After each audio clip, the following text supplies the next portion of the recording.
வணக்கம். செல்வகுமாரின் அதிகாலை வானிலை ஆய்வறிக்கை. அதிகாரப்பூர்வ வானிலை அறிக்கைக்கு இந்திய வானிலை ஆராய்ச்சித்துறை அறிக்கையை பார்க்கவும். 2025 ஜூலை 21 திங்கட்கிழமை அதிகாலை நிலவர வானிலை பதிவு. வானிலை அமைப்பு. வங்கக்கடலில் வடதமிழக கரையை ஒட்டி நீடித்துக் கொண்டிருந்த, அதாவது மேலடுக்கிலே வடதமிழக கரைக்கு மேலும், இடையடுக்கிலே மத்திய ஆந்திராவும், கீழடுக்கிலே தெற்கு ஒடிசா வடக்கு ஆந்திர பிரதேசத்தை மையமாக கொண்டு நீடித்துக் கொண்டிருந்த அந்த காற்று சுழற்சி ஒட்டுமொத்தம் ஆந்திர பகுதியை நோக்கி விலகி இருக்கிறது. ஆந்திர பகுதியை நோக்கி விலகி இருக்கிற காரணத்தினாலே ஆந்திரா ஒடிசா இடைப்பட்ட, அதாவது வடக்கு வங்கக்கடல் முதல் மேற்கு மத்திய வங்கக்கடல் பகுதி வரைக்கும் நிலவுகின்ற இந்த காற்று சுழற்சி இரு காற்று இணைவை ஆந்திர பிரதேசத்தில் தான் அதிகமாக கொடுத்து கொண்டிருக்கு. அதாவது காற்று சுழற்சியில் வங்கக்கடலிலிருந்து தரையேறக்கூடிய காற்று வங்கதேசம் மேற்கு வங்கம் வழியாக அப்படியே பீகார் மற்றும் ஜார்க்கண்ட் வழியாக சுழன்று கொண்டு சத்தீஸ்கர், ஒடிசா, ஆந்திர பிரதேசம், தெலுங்கானா வழியாக வங்கக்கடல் இறங்குது. அப்போ வங்கக்கடலில் இறங்கும் பொழுது வடக்கிலிருந்து வரக்கூடிய குளிர்காற்றும் மேற்கிலிருந்து வரக்கூடிய வெப்ப நீராவியும் இணையும் இடம் கிருஷ்ணா, கோதாவரி மற்றும் கோதாவரி மாவட்டங்கள் மற்றும் விசாகப்பட்டினம், ஸ்ரீகாகுளம் போன்ற மாவட்டங்கள் அமைந்திருக்கிறது. மேலும் வங்கதேசம், மேற்கு வங்கம், வடகிழக்கு மாநிலங்கள் மழைப்பொழிவை கொடுத்து வருகிறது. ஒன்று. அடுத்தது பார்த்தீங்கன்னா ஹாங்காங். நேற்று சொல்லிகிட்டே இருந்தோம், ஹாங்காங்கை புயல் தாக்கி கொண்டிருக்கு. வைப்பா என்ற புயல் ஹாங்காங்கை தாக்கி கொண்டிருக்கு. சீனாவோட தெற்கு பகுதி வழியாக அப்படியே லாவோஸ், தாய்லாந்து மற்றும் மியான்மர் வழியாக செயலிழந்து வங்கக்கடலை 24ஆம் தேதி அடைய போகுது. காற்று சுழற்சியா, ஒரு தாழ்வு சுழற்சியா வரப்போகிறது. ஏற்கனவே வங்கக்கடலில் நீடித்து கொண்டிருக்கூடிய காற்று சுழற்சியோட இந்த செயலிழந்த வைப்பா புயலின் காற்று சுழற்சி இணைய போகுது 24ஆம் தேதி. ஓகே, சரி. இப்போ சீனா கடந்து கொண்டிருக்கக்கூடிய அந்த வைப்பா புயலை நோக்கி காற்று ஈர்க்கப்படுகிறது. தென்மேற்கு பருவக்காற்று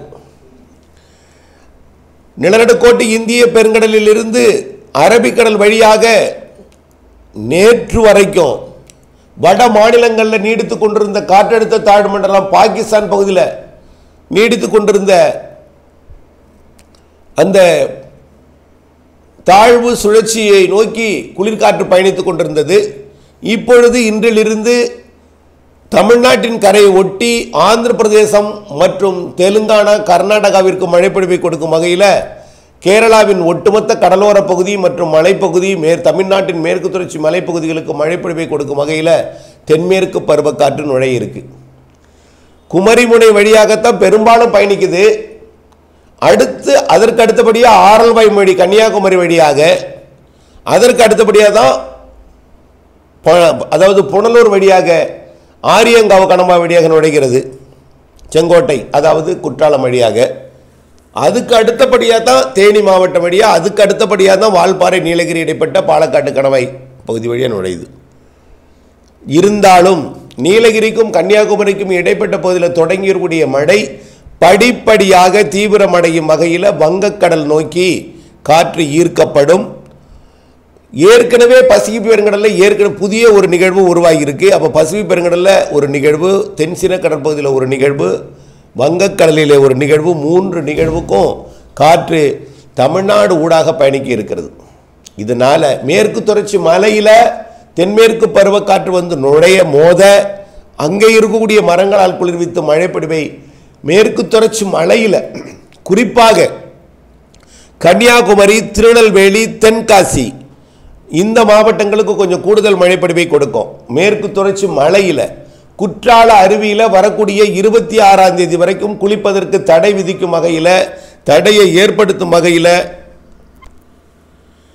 ஆக தென் மாவட்டத்தில் கன்னியாகுமரி, திருநெல்வேலி, தென்காசி, மேற்கு தொடர்ச்சி மலை, குற்றால அருவியில் வெள்ளப்பெருக்கு ஏற்படுத்தும் வகையில் தொடர்ந்து 26ஆம் தேதி வரைக்கும் கொஞ்சம் தடை விதிக்கும் வகையில், குளிப்பதற்கு தடை விதிக்கும் வகையில் அதிக நீர் பெருக்கு இருக்கும். அதே போல் முல்லை பெரியார் அணைக்கட்டு பகுதியிலையும் அதே போல் வால்பாறையிலையும் இருக்கும். குற்றாலத்தை விட மூணாருக்கு கொஞ்சம் குறைவு, மூணாரை விட வால்பாறைக்கு குறைவு, வால்பாறையை விட நீலகிரி குறைவு, நீலகிரி மற்றும் அதை விட கொஞ்சம் கூடுதலாக இருக்கும் வயநாடு, குடகு. இந்த மழைப்பொழிவு தொடர்ந்து இந்த மாத இறுதி வரையே இருக்கும். இந்த மாதம் 28ஆம் தேதி வரை இருக்கும். இப்படி மேற்கு தொடர்ச்சி மலையில் கண்டிப்பாக தொடங்கி தொடரும், விட்டு விட்டு மழை இருந்து கொண்டே இருக்கும். தென் மாவட்டம் கூடுதலாக இருக்கும். கணவாய் பகுதிகள், காற்று பகுதிகளுக்கும் மழை உண்டு. தென் மாவட்டங்கள் தான் நம்பர் 1 இடத்தை பிடிக்கும். கன்னியாகுமரி, திருநெல்வேலி, தூத்துக்குடி மாவட்டம் வரைக்கும் சாரல் வரும். தூத்துக்குடி மாவட்டத்துக்கே சாரல் இருக்கும்.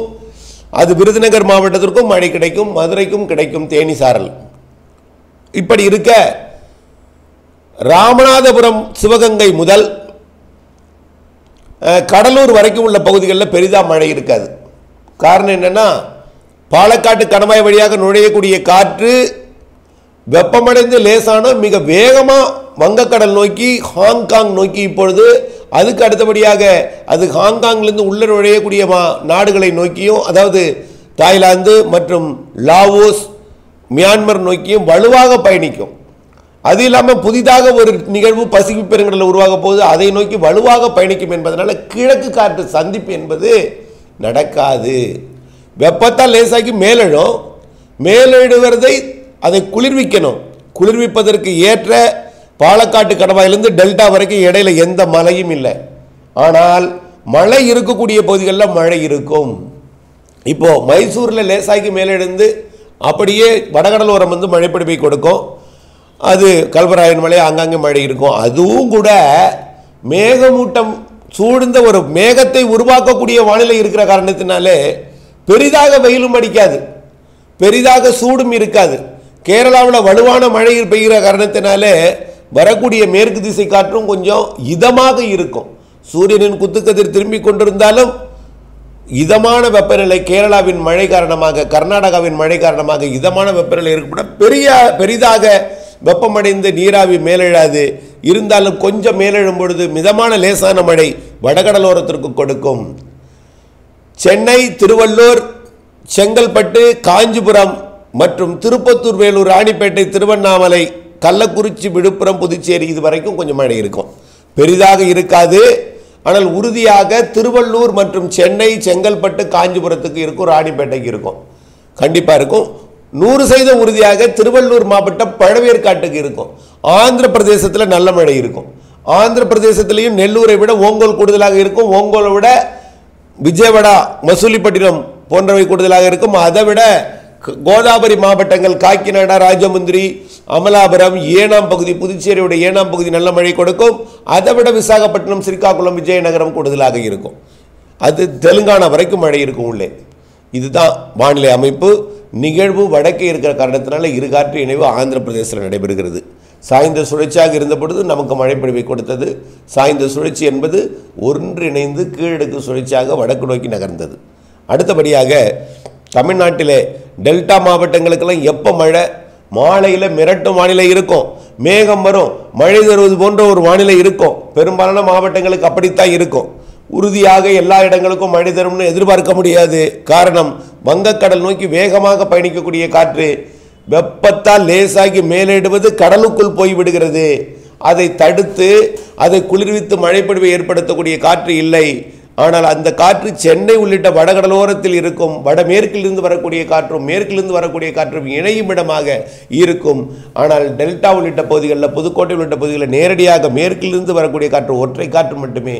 அதை கிழக்கு திசை காற்று எதிர்த்து தடுப்பதற்கு வாய்ப்பில்லை. எப்போ இருக்கும் அப்படின்னு பார்த்தீங்கன்னா, ஹாங்காங் கடந்து வரக்கூடிய வைப்பா புயல் செயலிழந்து வரக்கூடிய அந்த காற்று சுழற்சி தாழ்வு பகுதி வங்கக்கடலிலே வந்து 22ஆம் தேதி 23ஆம் தேதி மெல்ல இறங்கி 24ஆம் தேதி தீவிரமடைந்து அது ஒடிசா, மேற்கு வங்கம் மற்றும் சத்தீஸ்கர் வழியாக மகாராஷ்டிரா, மத்திய பிரதேசம் வழியாக குஜராத் மற்றும் ராஜஸ்தான் வழியாக பாகிஸ்தான் நோக்கி பயணிக்கும் பொழுது தெற்கு காற்று நுழையும்.